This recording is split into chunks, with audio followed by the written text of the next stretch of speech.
There have been many, many great revivals that have taken place in past years, and I enjoy reading about those revivals. But there was a revival that took place in Korea, over in Asia, during the years of 1904 to 1907, and it literally swept the entire country of Korea. It actually came in response to two missionaries who had been praying for that revival over a period of time. It happened one day as they were going about their normal church ministry, and I want you to listen to their firsthand account of what happened. I read it to you. As the prayer continued, a spirit of heaviness and sorrow for sin came down upon the audience. Over on one side, someone began to weep, and in a moment, the whole audience was weeping.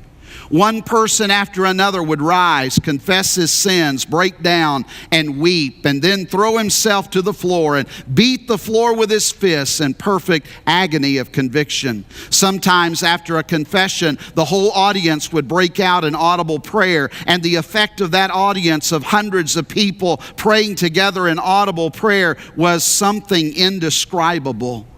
Again, after another confession, they would break out in uncontrollable weeping, and we would all weep. We could not help it. And so the meeting went on until 2 o'clock in the morning. With confession and weeping and praying, some threw themselves full length on the floor. Hundreds stood with arms outstretched toward heaven. Every person forgot every other. Each was face to face with God. I can still hear that fearful sound of hundreds of people pleading with God for life and for mercy. I read something like that and I say to myself, could that happen today? Could we have that kind of a spiritual awakening?